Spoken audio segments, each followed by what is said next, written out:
AP బీజేపీలో సీనియర్లకు big shock తగిలింది. కీలక నేతలకు అధిష్టానం సీట్లు ఇవ్వలేదు. జీవీఎల్, సోము వీర్రాజు, విష్ణువర్ధన్ రెడ్డిలకు సీట్లు దక్కలేదు. విశాఖ నుంచి పోటీ చేయాలనుకున్నారు జీవీఎల్. ఇటు హిందూపురం నుంచి పరిపూర్ణానంద పోటీ చేస్తారనే ప్రచారం కూడా సాగింది.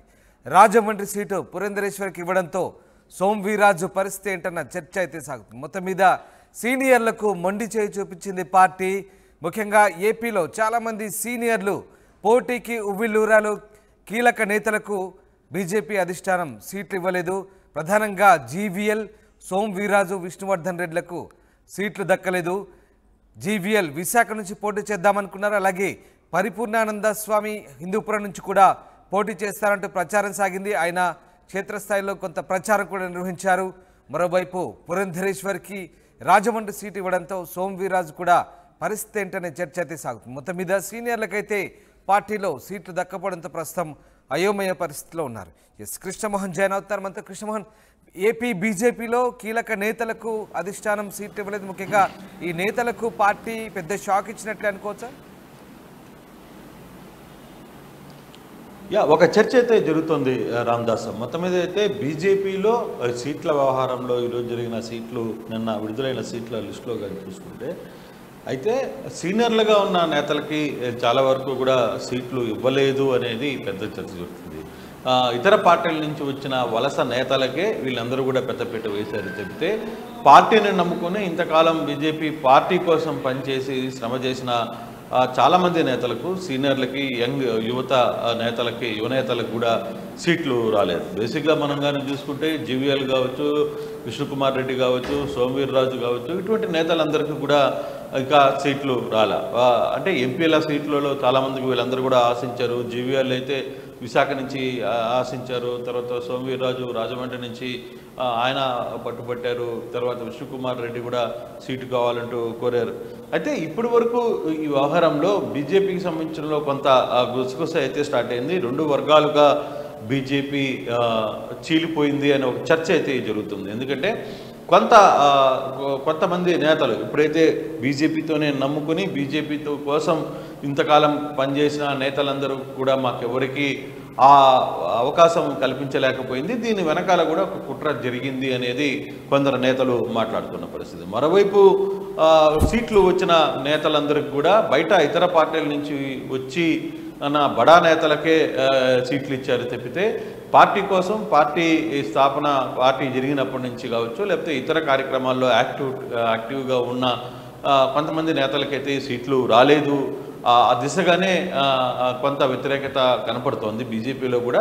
కానీ అది నిగురుగప్పిన నిప్పులా ఉంది బీజేపీలో ఇప్పుడు పరిస్థితి. కానీ బయటికి వచ్చి ఎవడు మాట్లాడలేని పరిస్థితి. కారణం తిరిగి బీజేపీలో కొంత సెక్షన్ ఆఫ్ పీపుల్ ఇటువంటి పరిస్థితులు ఉంటే పార్టీని నమ్ముకొని ఇంతకాలంగా చేయడం, బయట నుంచి వచ్చిన వ్యక్తులకే వాళ్ళందరూ కూడా పెద్దపీట వేస్తుంటే మాలాంటి వ్యక్తులు ఏం కావాలి అని ఒక చర్చ అయితే జరుగుతుంది. అయితే ఇంకా అసెంబ్లీ సీట్లు ప్రకటించలేదు కాబట్టి అసెంబ్లీ సీట్లలో కొంత తమకు ఏమన్నా న్యాయం జరుగుతుందా అన్న ఆశాభావాన్ని కూడా బీజేపీ పెద్దలు నుంచి వస్తుంది అనేది ఇక్కడ సీనియర్లు అయితే కొందరు ఆశిస్తున్నారు. చూడాలి రామదాస్, మరి నిజంగానే సీనియర్లకు ఎటువంటి పరిస్థితులు ఉంటే వీళ్ళకి అసెంబ్లీ నుంచి అయినా సరే సీట్లు ఇచ్చే పరిస్థితి ఉంటుందా లేదా అనేది చూడాల్సిన పరిస్థితి అయితే ఉంది రామదాస్. అంటే నిజంగా బీజేపీలో కీలకంగా వ్యవహరించినటువంటి ఈ నేతలకు అటు అధిష్టానంతో కూడా మంచి సంబంధాలే ఉన్నాయి. కానీ ఎందుకు టికెట్లు నిరాకరించినట్టు వీళ్ళ విషయంలో అసలు ఏ పరిణామాలు చోటు చేసుకున్నాయి? ముఖ్యంగా మరి ఇప్పుడు ఈ సీనియర్లంతా కూడా స్తబ్దుగా ఉండే అవకాశం ఉందా, లేదంటే యాక్టివ్గా మళ్ళీ నేతల గెలుపుకు సహకరించే ఛాన్సెస్ ఏమైనా ఉన్నాయా? అది అంటే ఇంకా మిగిలిన ఆశ ఒకటి, ఫైనల్గా బీజేపీ నుంచి రావాల్సిన అసెంబ్లీ నియోజకవర్గాలకు సంబంధించిన కోట. ఆ కోటాలో అభ్యర్థులు ఏ విధంగా రియాక్ట్ అవుతారో 1-2 రోజుల్లోనే తేలిపోద్ది. ఆ లిస్టు కూడా క్లియర్ అవుతున్న నేపథ్యంలో ఇంకా ఫర్దర్గా ఇప్పుడు ఎవరికి ఏపీలో ఆ పద్ధతి ఉంటుంది అంటే ఏపీకి సంబంధించిన వ్యవహారంలో సీనియర్లుగా పనిచేసిన నేతలు బీజేపీలో ఇంతకాలంగా లేదు. బీజేపీ పార్టీ కోసం పనిచేసిన చాలామంది యువనేతలు ఉన్నారు. కొంత యాక్టివ్గా ఉండి ఇప్పటికీ పార్టీ కోసం ఆర్ఎస్ఎస్ కార్యక్రమాలు కావచ్చు, ఇతర కార్యక్రమాల్లో యాక్టివ్గా ఉంటున్న కొంతమందిని చూడొచ్చు. కొందరు పార్టీని నమ్ముకుని బ్యాక్ ఎండ్ నమ్ముకుని కొంతమంది పనిచేసిన పరిస్థితులు ఉన్నాయి. సో వీళ్ళందరికీ ఎలా ఉంటుంది అనేది ఈ మిగిలిన 10 సీట్లకు సంబంధించి అసెంబ్లీ స్థానాలు ఏవైతే వస్తున్నాయో దానికి సంబంధించి లిస్టు వెలువడితే కానీ ఇది రాదు.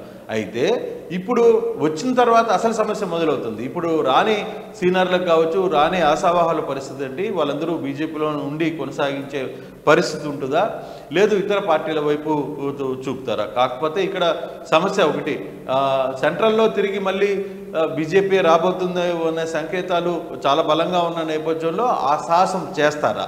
సో అది కూడా ఒక చర్చ అయితే జరుగుతుంది. కూటమి విషయంలో ఇక ఫైనల్ డేస్ మిగిలిన 15 స్థానాలకు సంబంధించి డేటా రావాలి. అలాగే జనసేనకు సంబంధించి ఒక 4, టీడీపీ ఒక 5, మొత్తం కలిపితే అంతా కూడా ఒక 20 సీట్లకు సంబంధించిన 19 సీట్లకు సంబంధించిన వ్యవహారంలోనే కొంత చర్చ నడుస్తోంది. ఈ సీట్లు కూటమిలో ఎవరికి ఏ సీట్లు ఎక్కడికి వెళ్తాయి అనే దాని మీద కొంత చర్చ జరుగుతుంది. కాబట్టి దాదాపుగా రేపు ఎల్లుండి లోపల ఈ సమస్య అయితే కొలిక్కొచ్చే పరిస్థితి ఉంటుంది.